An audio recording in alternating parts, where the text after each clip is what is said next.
Hi everyone, welcome back to the Yarnspirations YouTube page. Today we're going to be taking you through one of our new beginner patterns. This is the Crochet Both Sides Now Hexacardi. Wow, this is actually a really cool pattern. We're going to get into it, but it's going to be fun. Yeah, Cool. Make sure you check our video that went up last week that details all the basics for working in granny in the rounds, and the granny stitch in general. And joining new colors. That's true. Yep. Very important steps.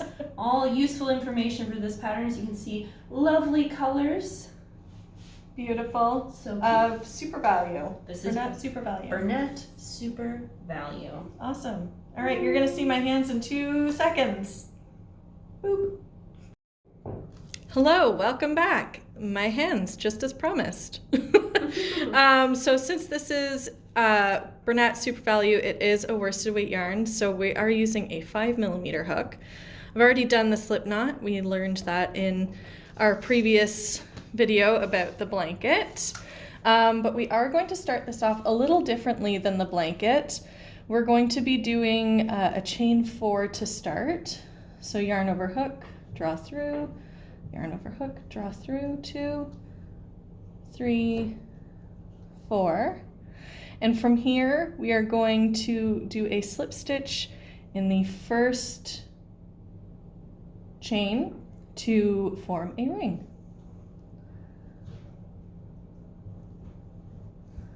And there we go. I like to take the tail and sort of just hold it back at the back of my work so it gets out of my way. But we're going to be working right into the center here.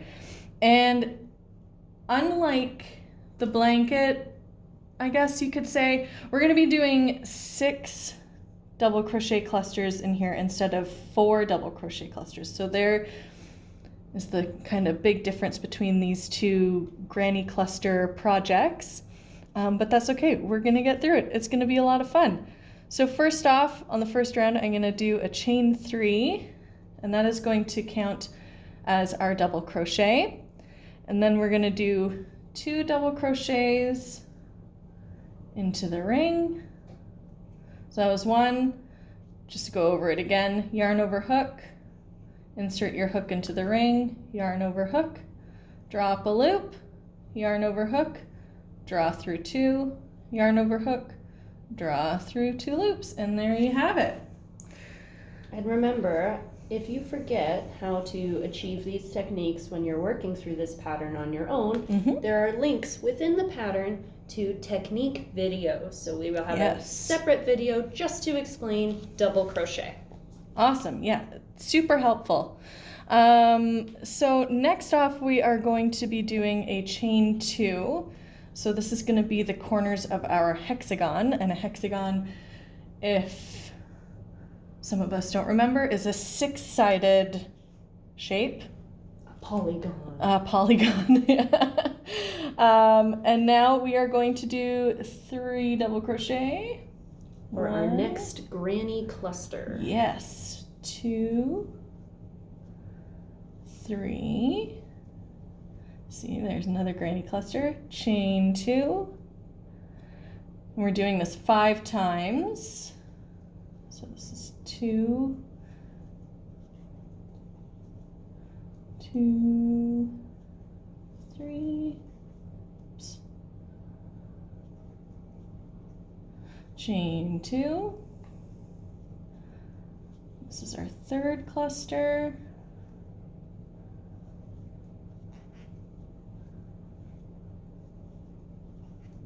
So as we mentioned in the granny square blanket pattern, if you find that your double crochet clusters are getting awfully squishy in that ring, you can shuffle them around by just giving a little tug. Absolutely, just like this. Rotate them around, yeah. So far I have 1, 2, 3, 4, 5 clusters, so I'm on to my last one here. 1, 2, 3. And I believe there is a chain 2, yeah. Thank you, Kat, for helping me read the pattern as I'm going here. Much appreciated. It's hard to have your eyes in two places at once. It really is. And then we're going to join.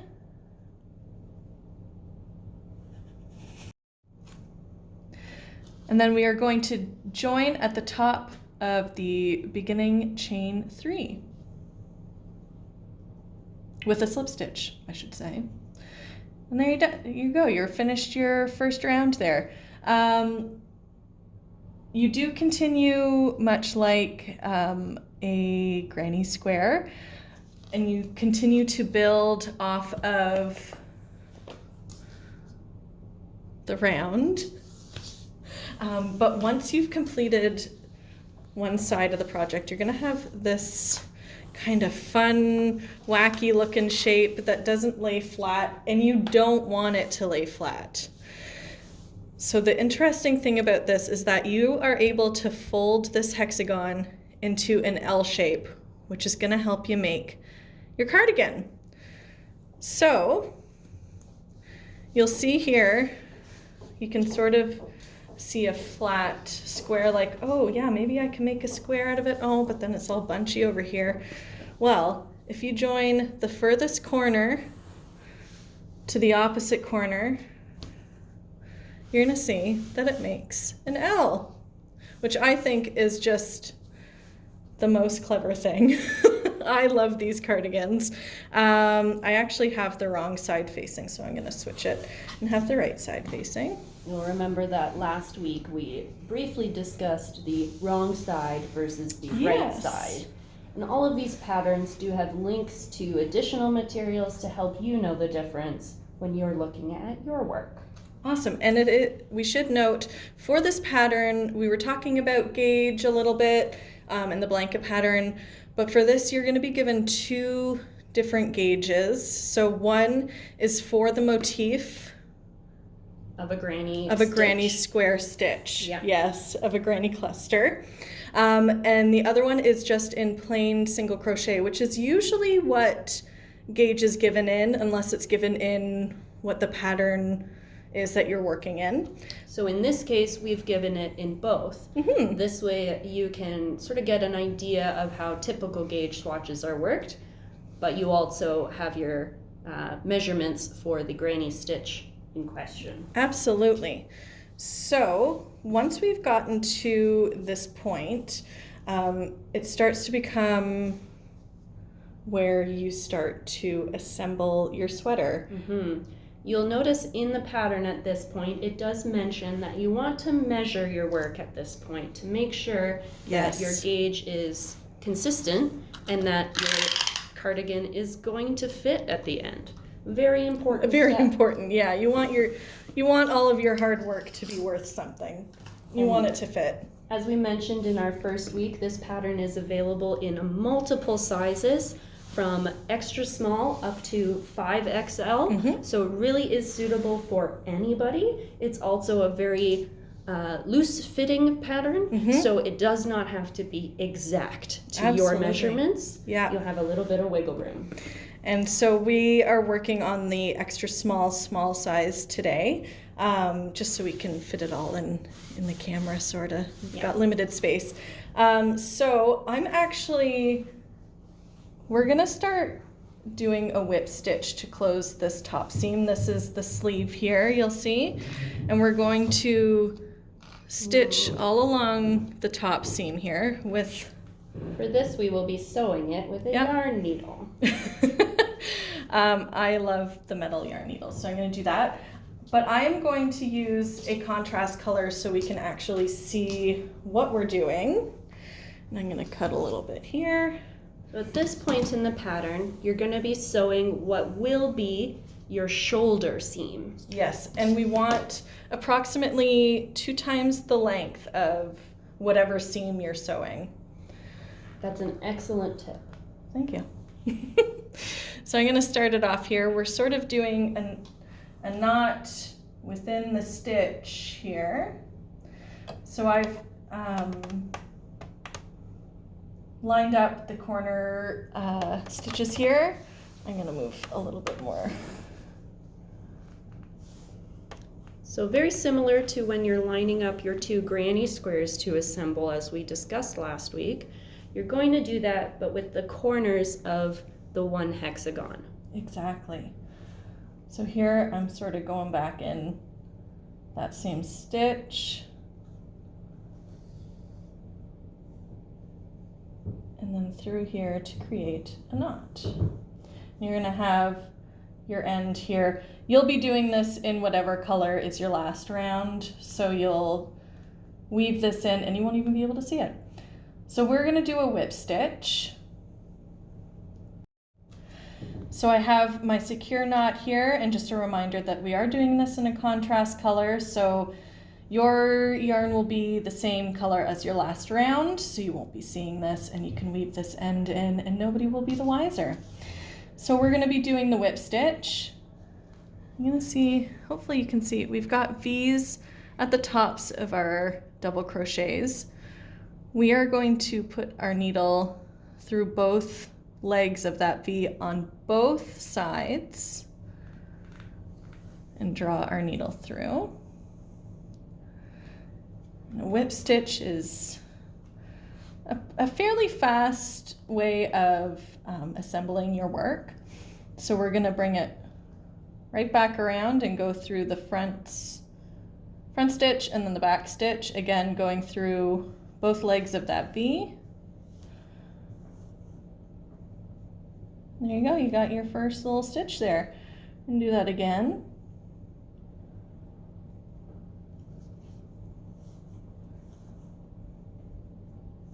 You can see how that's coming together there. Do a few more. I like to bring my yarn to the front before doing a stitch just so it gets out of the way and doesn't tangle as much. Now I say that and watch me get it all tangled because that is life.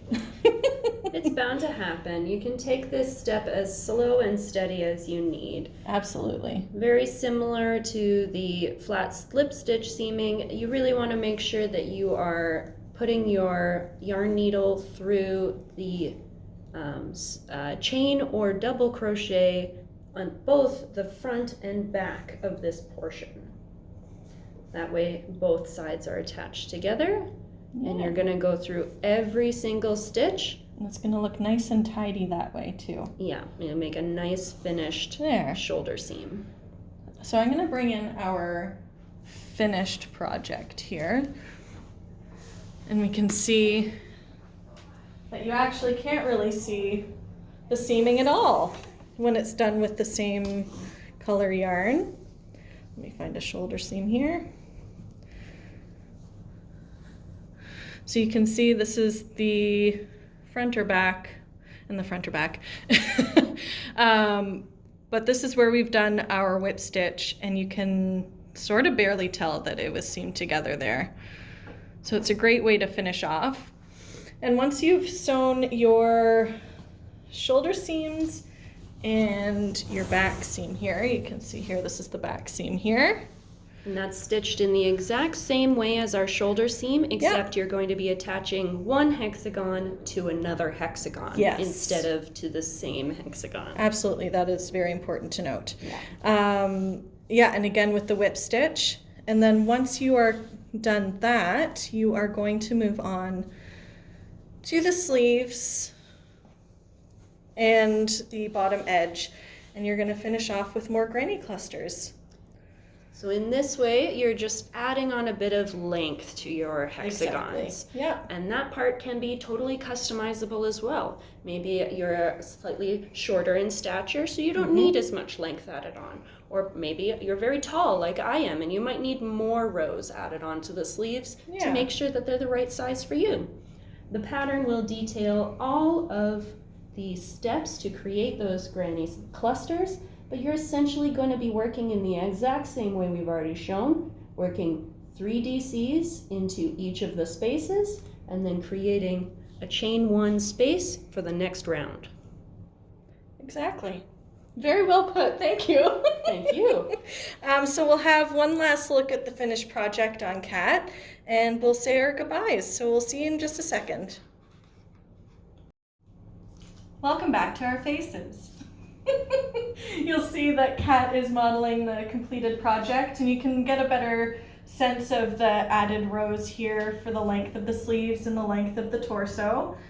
But yeah, we hope you enjoy making these projects. We would love to see all of your finished projects from the beginner program. Definitely. You can tag us anywhere. Yeah, tag us on Instagram and Facebook at Yarnspirations, or using the hashtag Yarnspo, like inspo, but with yarn.